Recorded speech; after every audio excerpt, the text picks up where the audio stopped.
On the morning of December 30th, 2006, the beginning of the Muslim holiday of Eid, we woke to gunfire that we hoped was celebratory, news that Saddam had been hanged, and an invitation to meet with rebels from Darfur in their compound in eastern Chad.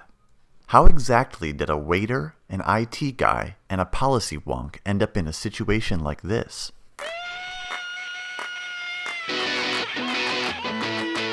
Good question.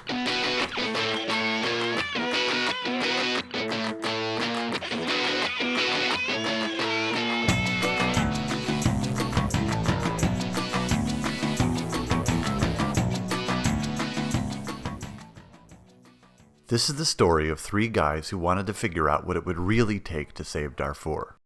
In spite of outcries from the international community and a barrage of media attention, things actually seemed to be getting worse. It just didn't make any sense, so we decided to try and figure things out for ourselves. With neither filmmaking experience nor a great deal of common sense, we thought that we could spend Christmas in Darfur and bring back a film that might actually inspire some action. However, the government of Sudan had shown a certain, shall we say, lack of enthusiasm for American busybodies. When the Chicago Tribune's Paul Salopek crossed into Darfur, he was imprisoned and charged with espionage. It took everyone from Bono to the Pope to get him out. Since we don't have those kinds of connections, we decided to head to the refugee camps in eastern Chad, where more than 1 million people from Darfur have fled mass killings and the destruction of their homes. But Chad seemed to be having some problems of its own. Rebels racing into the eastern town of Abeche. Government forces nowhere to be seen. Amid the chaos, looters took to the streets of Abeche.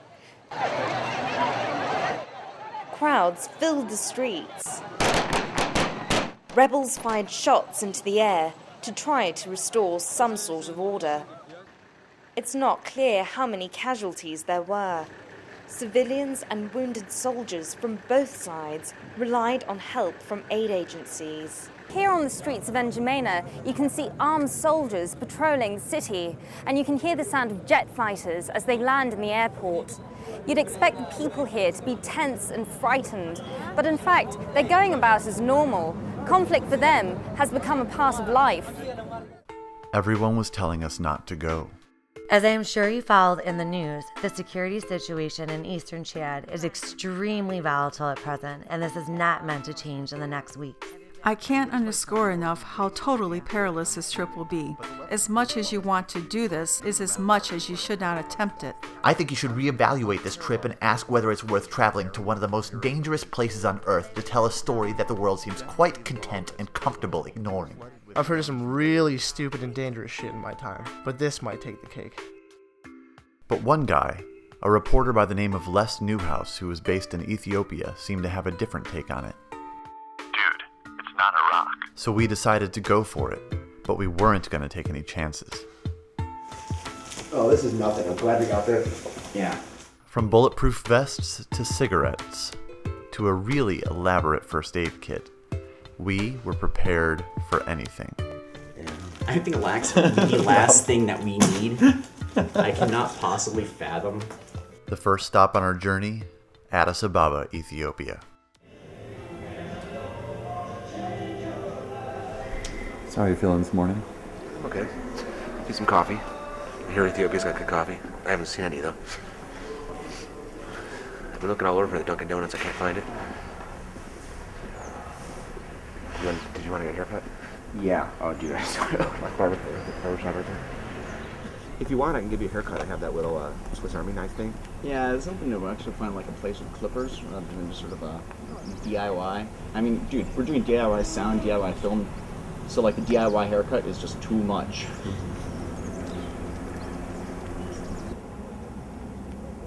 I'd like to find some potable water. That would be nice. Portable water? Potable.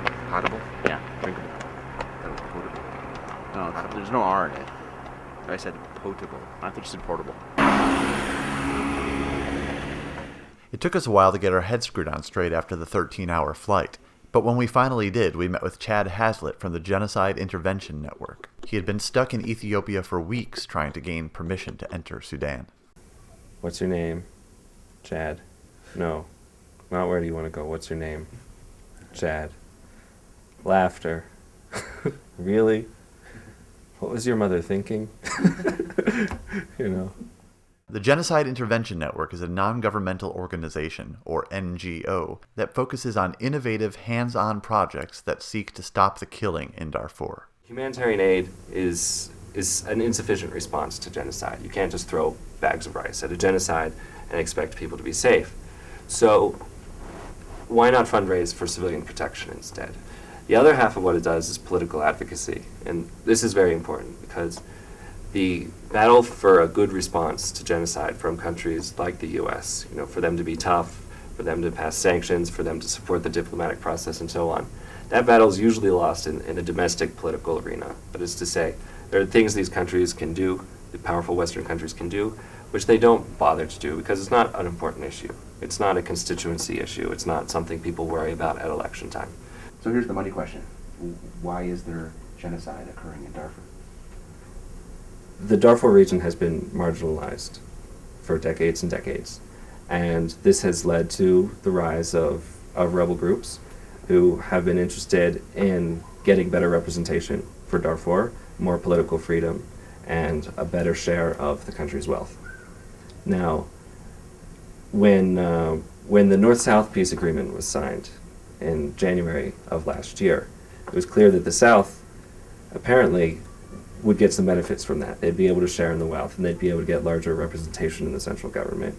And this sort of had a Me Too effect in Darfur of groups saying, hey, we're marginalized too. We shouldn't be left out here in the cold. That would be an insurgency of some kind and lead to a political settlement of some kind. And none of us would have ever heard of Darfur. What made it a genocide was the government of Sudan's brutal response.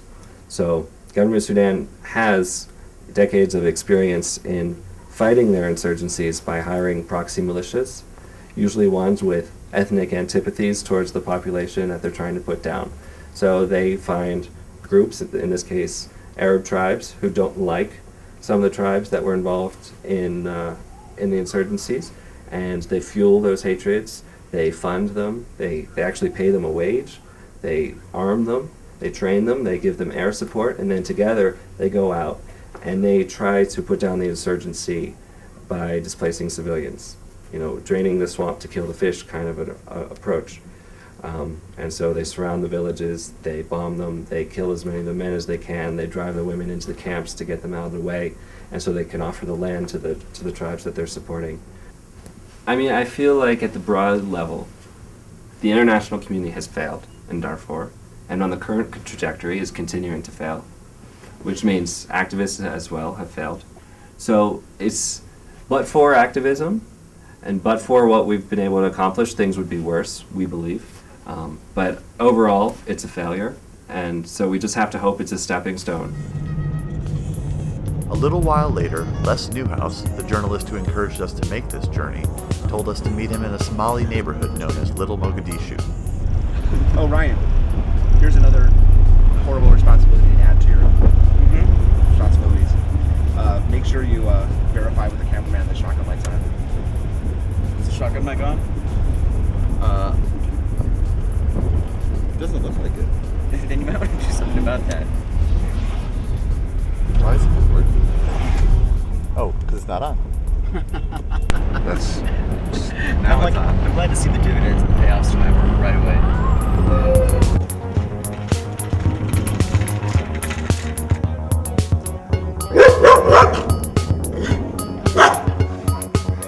Les has reported throughout Africa, including stints in Sudan and Chad.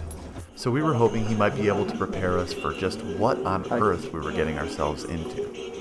Thrown to the ground, my phone, broke apart on the ground, my jacket was ripped, this kind of stuff. And, then I was having to deal with the special advisor to the prime minister here and this kind of stuff. And my boss in Nairobi is getting a call, Les, we have a report of American journalists being slammed to the ground by, police. And I was like, no, that's not me. And he's like, Les, we've been told it was you. And I was like, oh, Chris, I'm sorry. I just lied. I didn't want to get in trouble.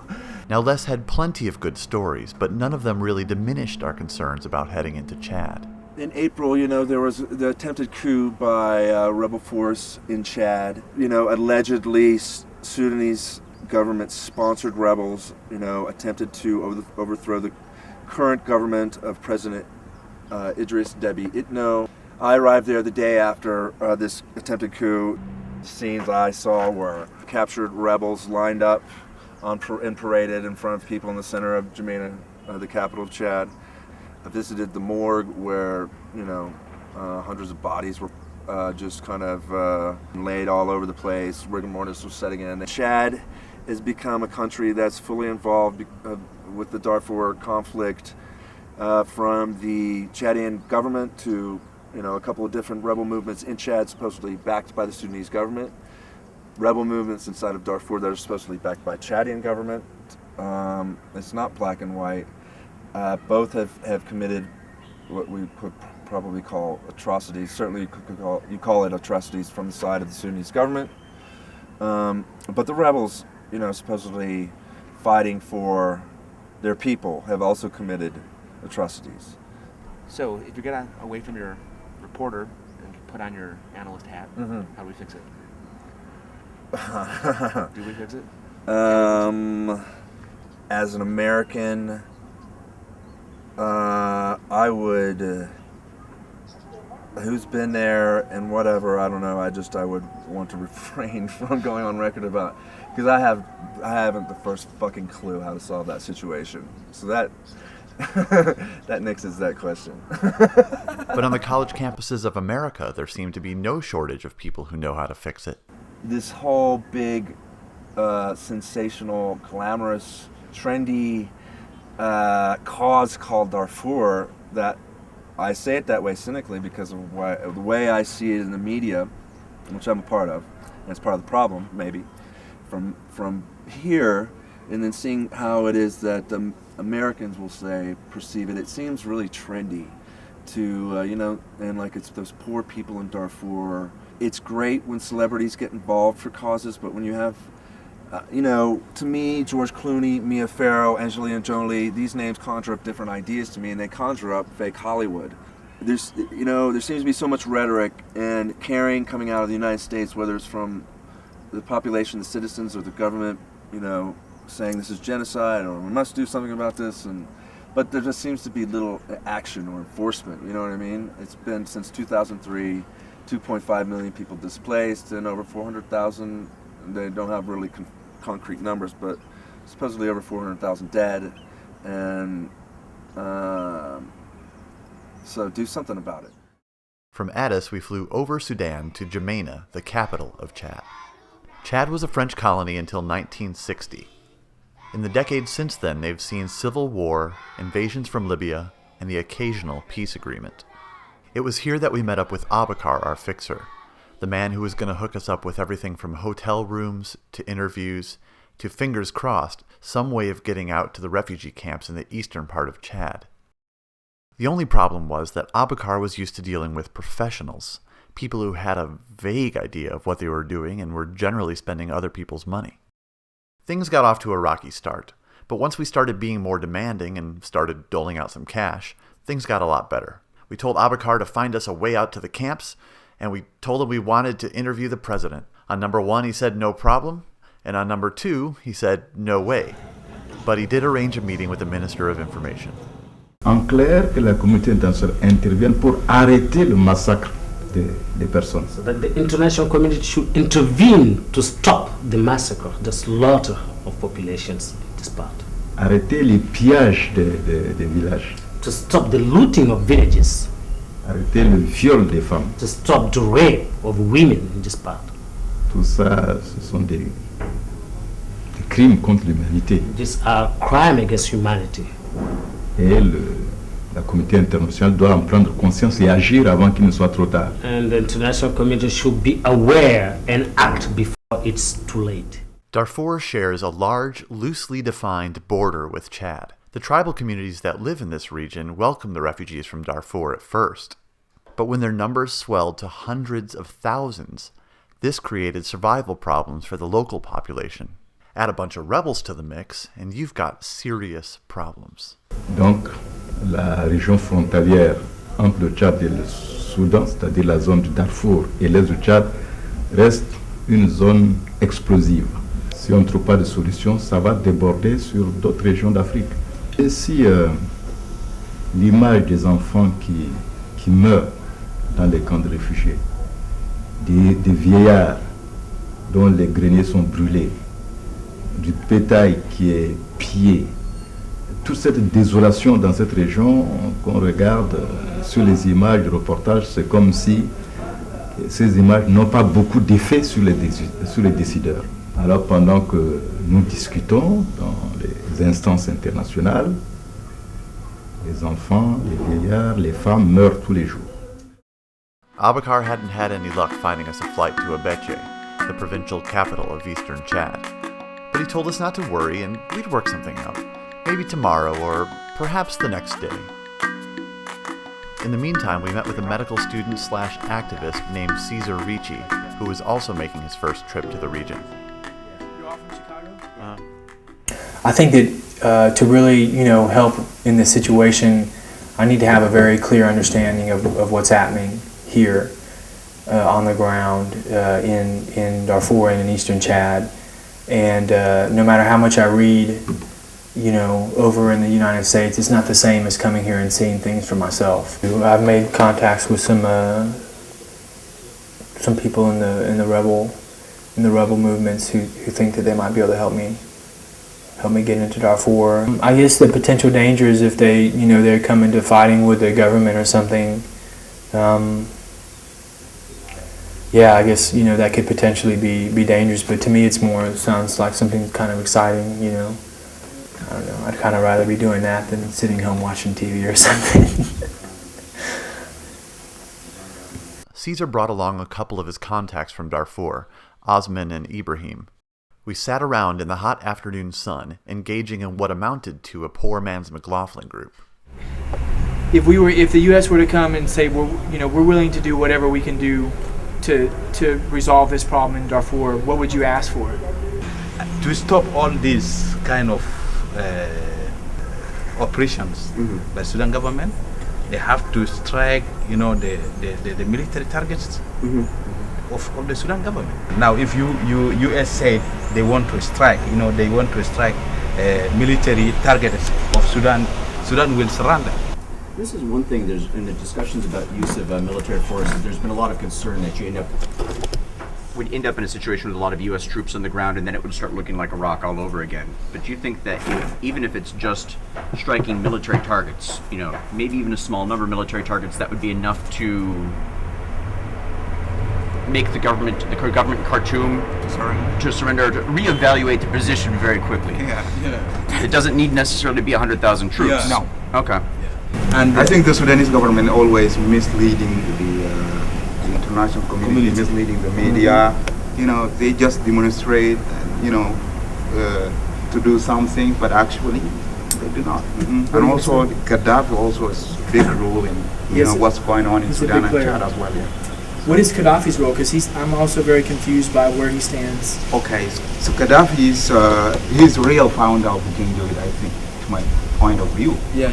And he financed the Janjaweed, and he brought them on in the first place. Then the Janjaweed then spill over to they created problems in Sudan, and then it started to spilling over to Chad. Okay, time out. Gaddafi?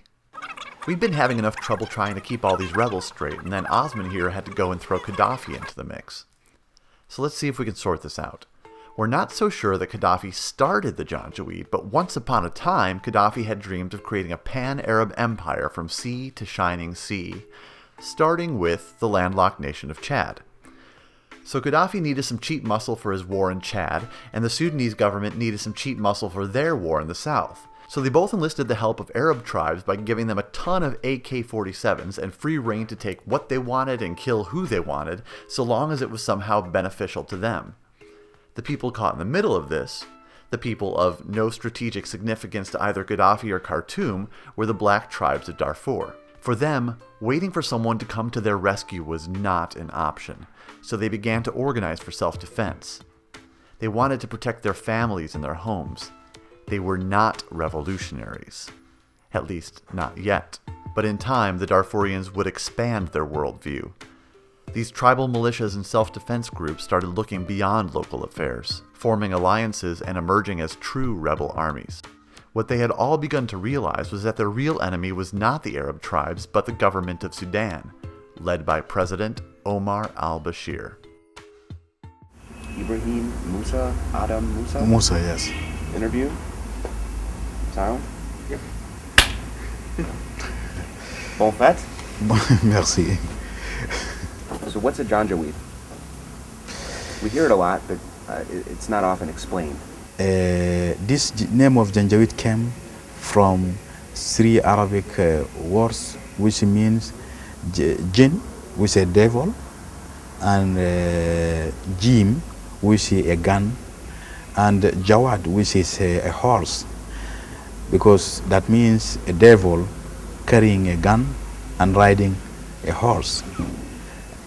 First of all, they are trained by the government, and they are ordered to kill the people. And they say that the government told them, you cannot found a people without villages, so you should have to attack villages. They say when the Janjaweeds came and attacked the villages, they surround all the village, and they then start opening randomly a fire on the village, torching the houses, and when the people come out, they just shoot. They just shoot, they kill. Then sometimes when the people run out, they loot the houses and then torch. And they are supported in most attacks. They are supported by the government troops and air attacks. The news today is that what I was just watching on the BBC is that Bashir may be making some concession into letting some UN presence into Sudan. I don't know if it's just a ploy to stall more. What was it, 25 years in the south that they stalled? Yeah. 2 decades in the south they stalled? Maybe they think they can stall for 2 more decades. The easiest way to stop genocide is to let them finish. And I think that's Bashir's goal. Bashir will totally and absolutely concede to peace in Darfur once everyone is dead or relocated. I mean, the thing is that when we get down to it, and the really kind of difficult part is that when we talk about exhausting nonviolent options, you can always find one more thing, one more nonviolent option, and the whole problem is that every time that there's an exploration of one more option, that's another month, it's another 10,000 dead. Right. So let's say you have a choice. You're presented with a magic wand.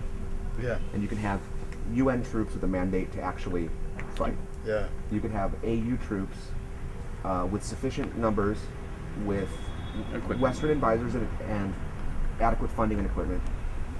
You could have an EU, a European Union contingent, probably supported by the United States. You could have the United States spearheading it, or you could have military advisors from a variety of countries training Darfurian citizens, equipping Darfurian citizens, and allowing them to go out and fight themselves. Which would you pick?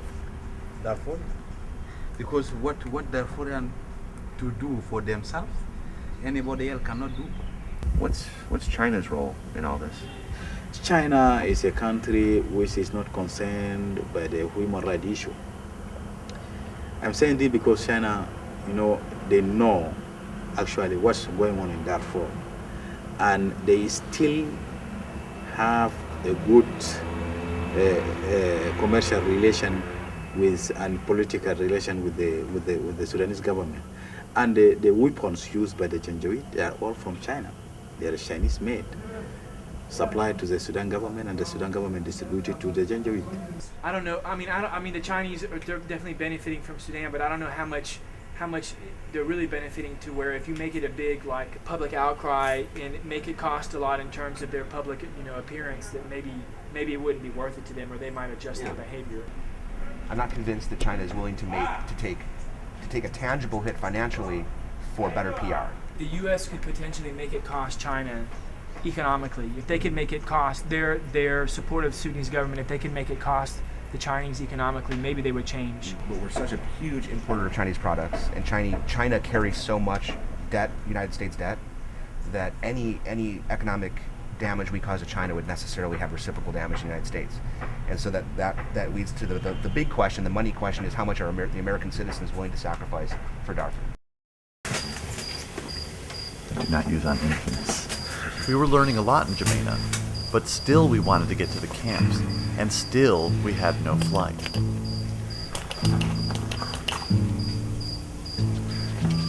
So we waited. And we waited some more.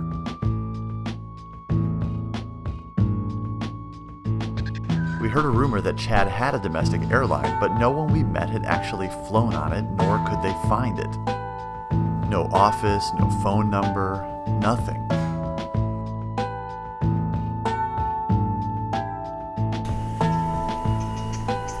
Hey, how are you, Mom? Yeah? Yeah, Merry Christmas. And soon we began to understand what people mean when they talk about Africa time. Imagine you don't have a watch. Imagine you don't care. Now that might sound liberating, but now imagine that no one has a watch, and frankly, no one seems to care. And soon, Christmas in Darfur turned into Christmas in the capital of Chad. And frankly, we were starting to lose our minds a little bit.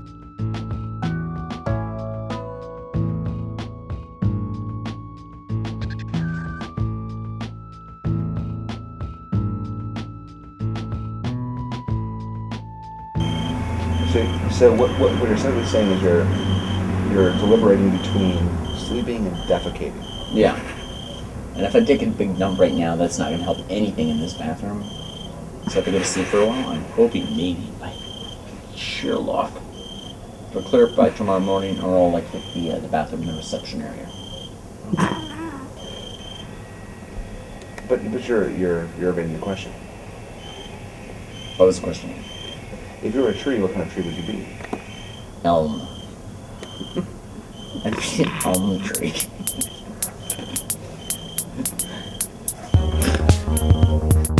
So we couldn't seem to get out of Jemena, and we were slowly losing our minds.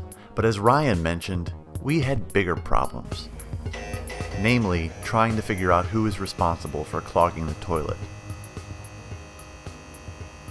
That we were unable to resolve even the crisis in our bathroom without bloodshed did not bode well for our dreams of bringing peace to Darfur.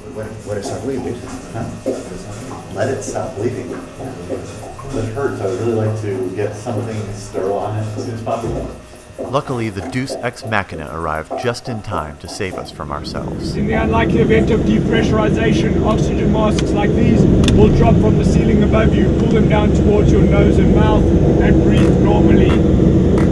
This aircraft is equipped with 4 emergency exits, 1 to the rear, 2 over wing, and 1 in front.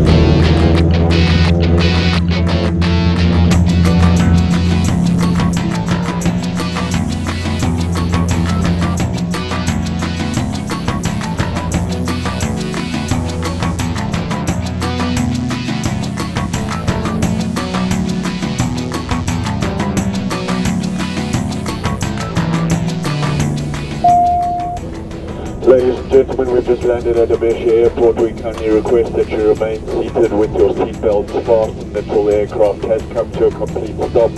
Seatbelt signs have been turned off and doors been opened. On behalf of Air Service International, we do trust you enjoyed the flight with us and have a good rest of your day. Thank you.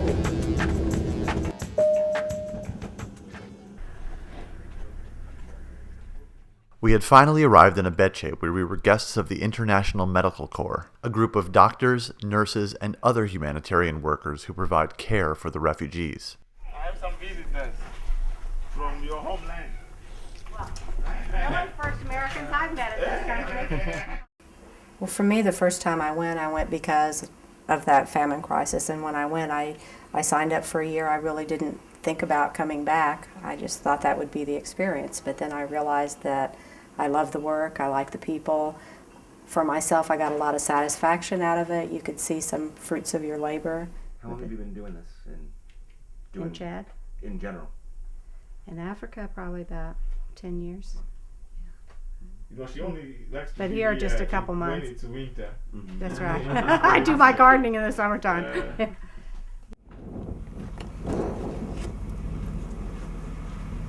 You mentioned that you worked in finance before coming into this. Yeah. So, After working in the bank, I just do realize that, you know, I will be more useful, I will be more helpful, you know, by doing the social work where you really see the impact of what you are doing. I'm convinced that by working like this, you know, the impact of what I'm doing, you know, is more tangible than sitting behind a laptop. We're not here to save, you know, like the world. This world, yeah. We try to do our best, you know. I'm really enjoying what I'm doing. Just when I go back to France, you know, it's strange, you know. I don't know if, you know, if it's my friend that they have changed or if it's me. So it's a bit. Our job, it is a risky job sometimes, but for my idea it is good. I can suffer together with my patients. I met great people here, just great. I love this team. I really love this team because once when it comes to the patients in need, they forget everything. They forget that they're tired. They forget that they have some problems back home. They forget that they have families who worried about them. They forget everything and they concentrate on people. And they provide everything, including, by the way, their blood. As if the work the IMC came here to do wasn't challenging enough, they also have to deal with armed bandits, drunken soldiers, and let's not forget, a group of Chaldean rebels who wants to overthrow the government. Because we see after 5 or after 6, we are not allowed to be outside of that gate. Huh? Oh, you can't leave at all after 6? You know, after that, during the night, we don't move. Monday through Sunday, every day of the week? Yeah. So for the next year, you're going to be, this is your confined home. Cut a net, right? So you can't go out for dinner. I don't need to have my dinner here. There's no place to go for dinner here, you will see. Yeah, I mean, maybe it's like...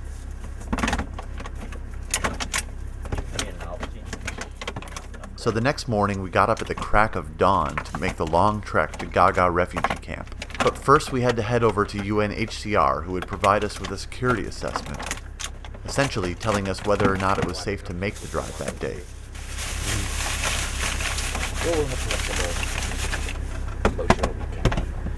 No, I think maybe actually just tonight.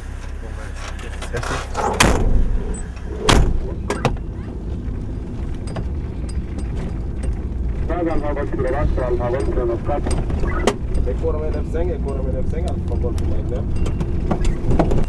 was wondering if this town's gonna get depressed when the NGOs leave. It's better to have left than lost. Oh, you mean economically depressed? Yeah.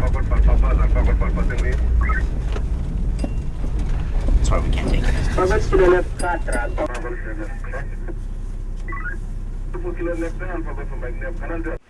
On the board, that's all the camps and sites in Chad on one place. Did you print out Gaga? Gaga is here. So Gaga is basically the smallest camp you have listed up there, I think. Well, it's the smallest camp because it's the newest camp. But all the camps with the Sudanese refugees were opened in 2004, and Gaga is the last one opened in May 2005. And so that's also the only camp which for now has the capacity to accept new refugees. All the other camps, we are considering them closed because there is no water. So their capacity is fulfilled.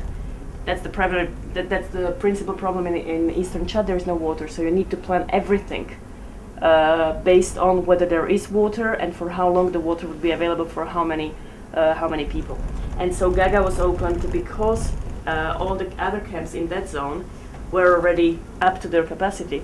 And so Gaga is still accepting new arrivals, and there are every month between 200 and 300 new arrivals, either from Sudan directly, or they come from the border areas in Chad, where they stayed for a few months, but now because of the insecurity at the border and the incursions of Janjaweed, they need to move away. The roads are almost as bad as Detroit.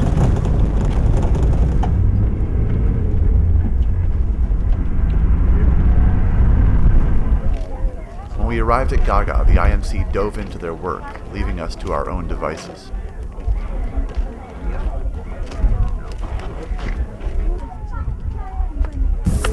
There we go. Good. Still picking up a lot of wind too. Pop, pop, pop, pop, pop, pop, pop, pop, pop, pop, pop. Ryan decided to hang back and see if he could sort out some of our audio problems, while an IMC driver took Jib and I around the camp. We came upon a small building where a mob of refugees had gathered, seemingly waiting for someone. But it probably wasn't Jim.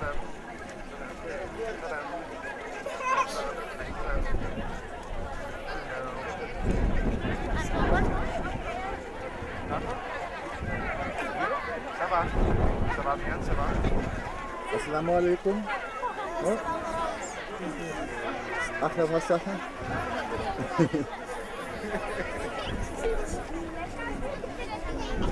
How you doing?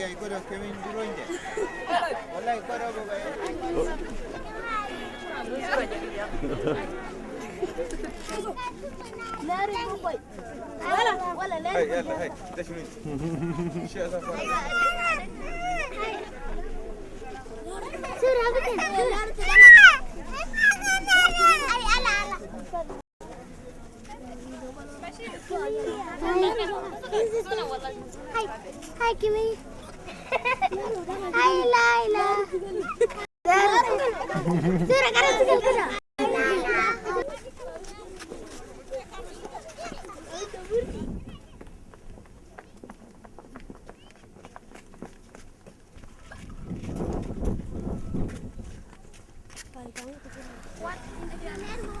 What is my name?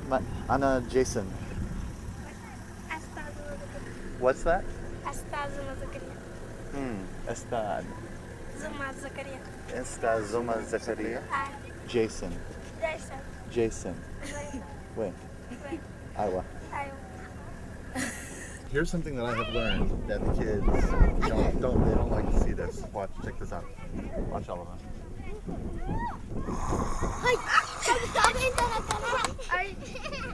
You don't like that?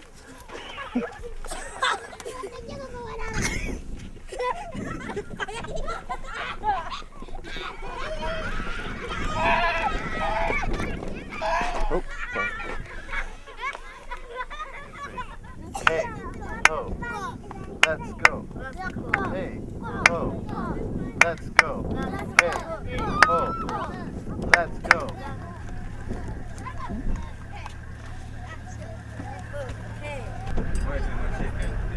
Can we get up? Can we see the market? We were surprised to find a fully functioning marketplace in the camp.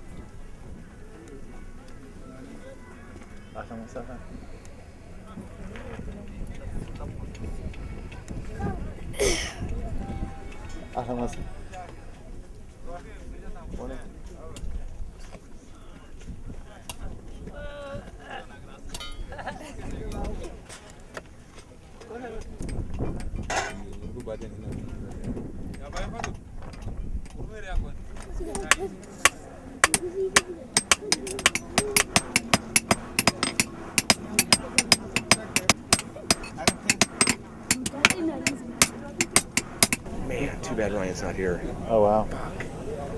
And Ryan missed yet another opportunity to get his hair cut.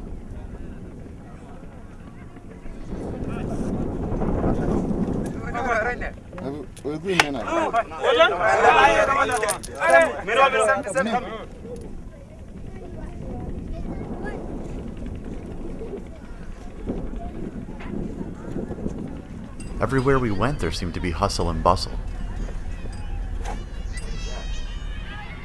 School? We wondered if these kids just stood around all day waiting for people with cameras to show up. Or maybe they set this up on our behalf.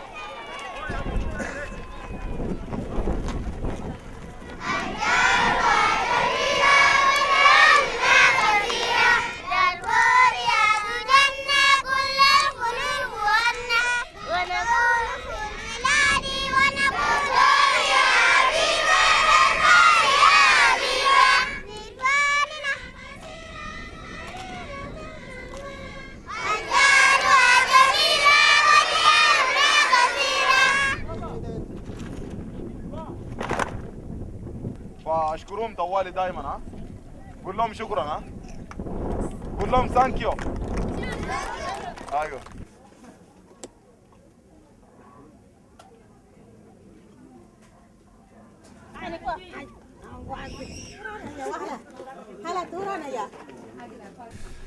I guess I was surprised at how much of like a functioning village it was.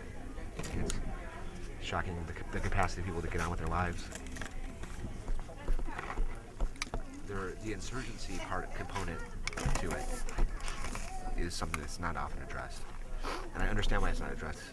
It clouds the issue so much that it loses an element of moral clarity. Yeah, and you want to gloss over the fact that the SLM does want to overthrow the Sudanese government. It is an armed resistance.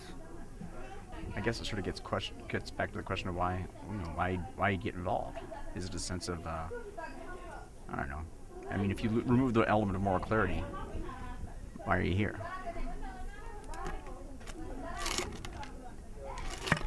I do dig those donkeys. I'm gonna own a donkey one day. You have to have a bar first. Why do you want to own a donkey? Well, my dream is when I get old, I'm going to retire to a college town, a rural college town. I'm going to open a little bar that's going to serve nothing but liquor and hamburgers. I'm going to have a donkey. And every night when I go home, I'm going to be drunk. Someone's going to get on my donkey, and my donkey's going to know how to get me home. Maybe you could like train a donkey with Ted Kennedy.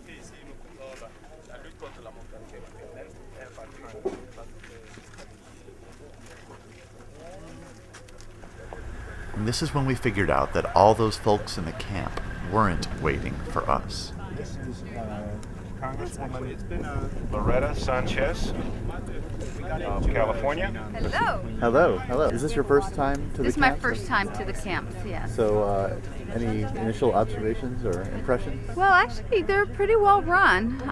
You know, the whole issue is, as in any place, education and resources. So, the first thing we need to do is to, while they're here, educate them, get them skill levels higher so that when they return, when they're able to return to their home country, they will be able to be more productive. And of course, the second part is really an international issue, and that is, what do we do about Darfur, and how do we make it safe for their return? That's a much more difficult issue to solve, and one which we can't solve here today. Do you think that the U.S. has any sway over the government of Sudan these days? Certainly, I think, especially as a part of the UN, we've been getting closer to an agreement where we might be able to get some peacekeeping forces in to the Darfur area. And certainly we've seen pressure put on Sudan, and actually Sudan, in a sense, backing down from some of its prior positions. So I'm hopeful that with a little bit more push, we might be able to stabilize the area and maybe eventually get these people back to their homes.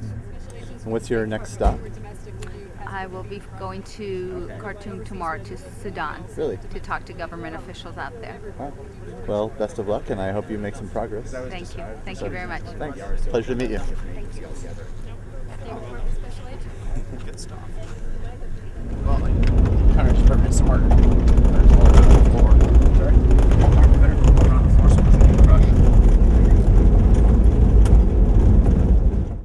So what's your impression of the camps?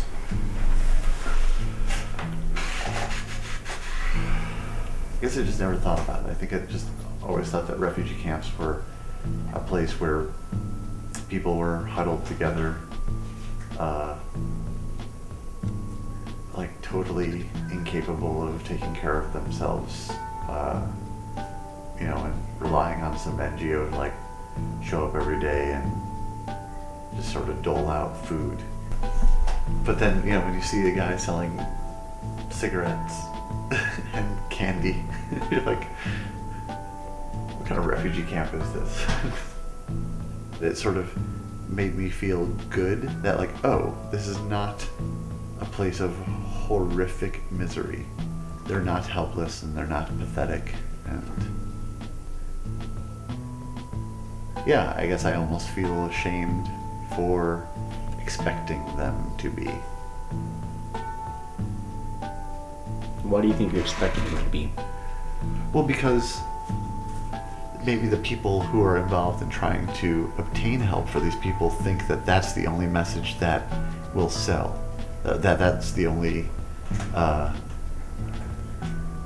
thing that will get anyone to donate money, to take action, is in this sort of like, these people are really desperate and simple, and they need you, the enlightened people of the West, to take pity on them and, you know, shell out a few bucks. I guess if you go into it with an agenda, which is to try to create sympathy to increase donations, then pretty clearly you're going to try to spin the bad stuff. But I think if your real interest is understanding the situation, it is very affirming. Despite the fact that they've been pretty much to hell and back, they're really making a very admirable effort of setting up a pretty of achieving some level of normalcy. As we talk about the refugees, it's important to remember that they're the ones that survived. Right, because I mean, that congresswoman is going to go to Khartoum tomorrow and meet with representatives of the Sudanese government, and she's going to say, and she's going to take with her what? That she went to a refugee camp and saw the school and the medical clinic where everyone's getting good care, and the marketplace.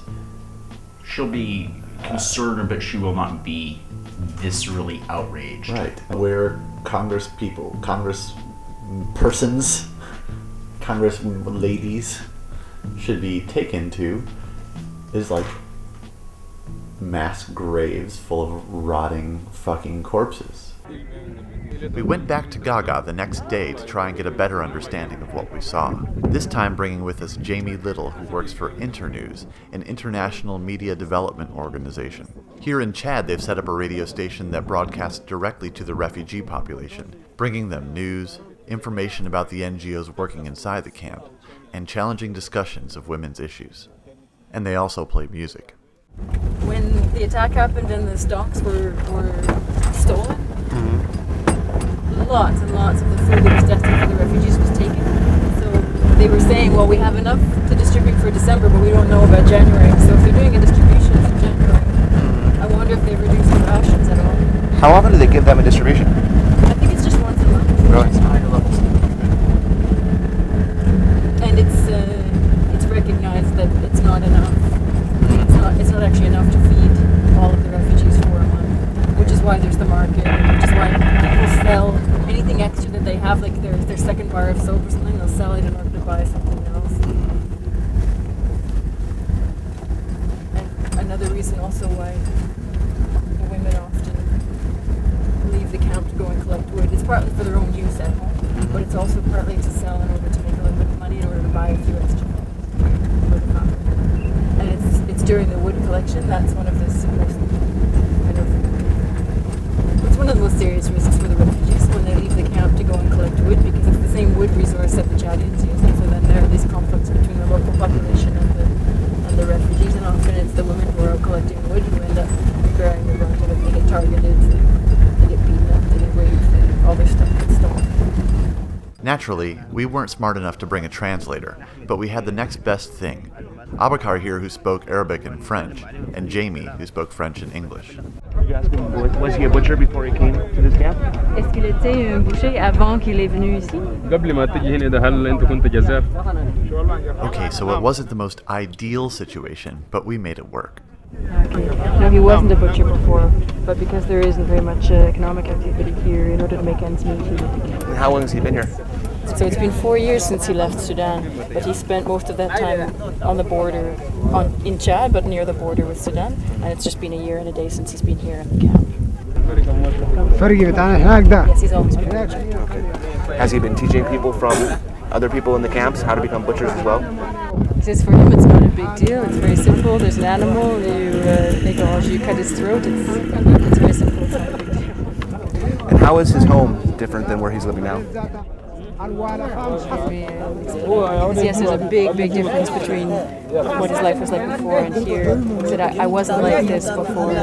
So for the most part, the butchers here weren't butchers before when they lived in Sudan. And so it's very difficult for them because when they leave the camp, even the children, when they leave the camp, they're often attacked, they're often beaten, and so they have. It's very difficult their life. They want to return to their home because for them to stay here, it's humiliation. So they want to end the humiliation and go back to their home.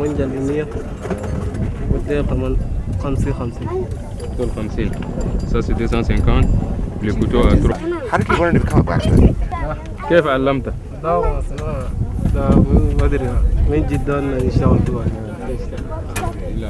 And what led him here? Et c'était quoi qui l'a poussé de... شنو الشيء اللي خلاك جيت هنا؟ شنو الشيء اللي جابك هنا؟ مشاغل تعرف مشاغل وصلنا وكده جينا بمسكرة. The problem. Well, he's not encontré the problem, it's spontaneous. They had problems. What does he think it'll take for him to go back home? Since he doesn't know when he'll ever be able to return, it's the people who are in charge of the camp who will decide when he gets to go. Oh, combien? Combien? How much? Okay.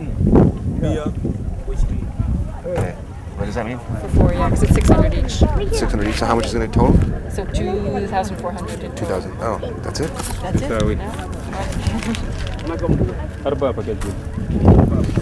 I'm gonna give me one more. 480. خلينا نجيب 5.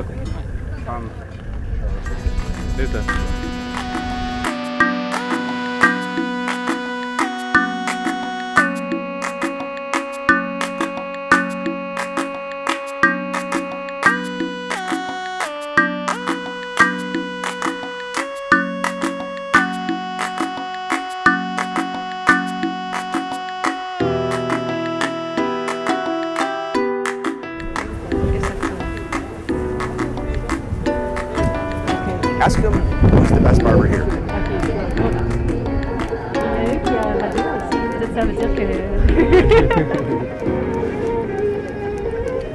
He suggested that maybe this one here because he seems to have a lot of instruments. Might be the best barber.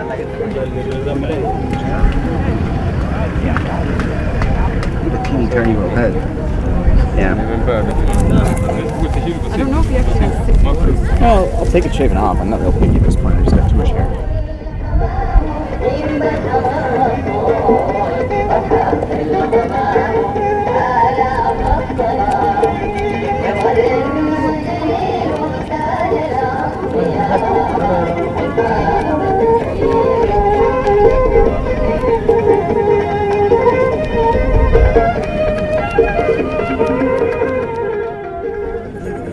So it's the organization Cord that gave him the instruments, these tools for cutting hair, and he says that with his business here, he is able to feed his family. He listens to the BBC as well as other radio stations, and he hears the news from home, and it makes him think of when he lived there and when he lived in Darfur. It's okay, huh? Yeah, that's good enough. Tell him it's good enough. He's not getting any prettier.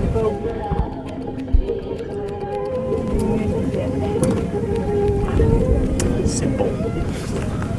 Thank you. C'est bon? C'est bon. C'est bon? I knew like an angel. Beautiful like an angel. We'd met the victims of the conflict in Darfur. Now we wanted to meet the people claiming to fight on their behalf. The Sudanese Liberation Movement, or SLM, is one of the 2 major rebel groups fighting in Darfur. When their leader, Mini Manawi, signed the Darfur Peace Agreement in 2006, most of his troops abandoned him to continue fighting Khartoum. We met at their compound, a rented flat in Abedja.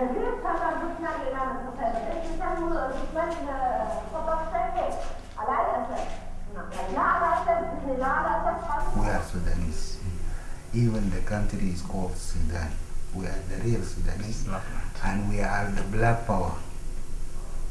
And we are actually proud that we are black as James Brown has said, we are black and proud.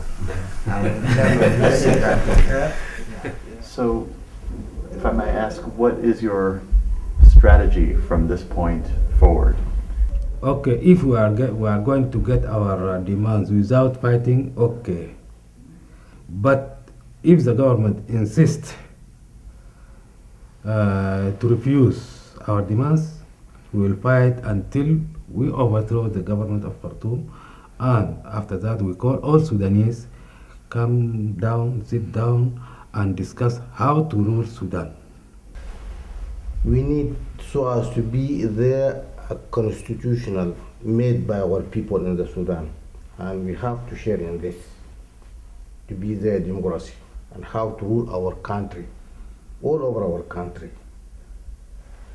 In addition, we have in Darfur some demands, as he said to you, in sharing in national administrations and national forces, so as to be as national, not as you see here now, there is a regime calling for Arabizations and Islamizations or something like this. And now Sudan has many ethnic religions, cultures. We should have to share in this. If we get this by peace and agreement, it is good for us, so as to sign agreement. If not, we should have to fight. But the government of Sudan, Khartoum, has millions and millions of dollars coming in, investment from Chinese and Kuwait, and also Khartoum has demonstrated its willingness to fight forever, as we've seen in the south. If it comes down to a military conflict, how can you possibly win? Yes, we know that government of Khartoum getting money from oil revenue, from China, from all these things. And we know that they are buying sophisticated weapons, they are getting military vehicles, all these things. But we know the moral of government forces, and also we know the moral of our fighters. 100 SLF forces equivalent to 1,000 of government forces. Because of that, we are not hesitate to fight them, to defeat them, and get our rights. So if you lose your land, that means you have lost all what you have. For this, it is easy for them to fight even for so many years to gain their place, because they are not going to find any place instead.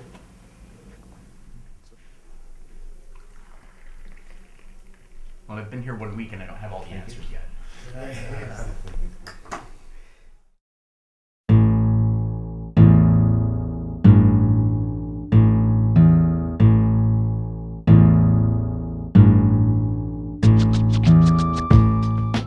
So we came to Africa hoping that maybe we could find some answers. Maybe we could figure out how so many people could die for so long without anybody doing anything about it. Were we naive to think that a few mopes could do what so many smart people have failed to do? Sure, but that doesn't mean the smart people are any closer to the solution than we are. Because there are many solutions. There are as many solutions as there are smart people. Maybe we need the UN, or the AU, or the EU, or the PTA and the AFL-CIO, or sanctions, or military intervention, or pressure from China, unless of course China's the problem, then it's pressure on China. Maybe we could arm the rebels, or train the rebels so they could defend themselves, or establish their own country, or overthrow Khartoum, or whatever it is they intend to do, really. The problem is complicated. Everyone's got a solution and everyone's got a heart of gold. But maybe it's not that complicated after all. Some people step up and save human lives with hard work and simple kindness.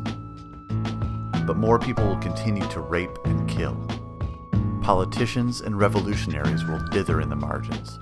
ultimately causing more harm than good. And ultimately, this problem will be solved on Africa Time.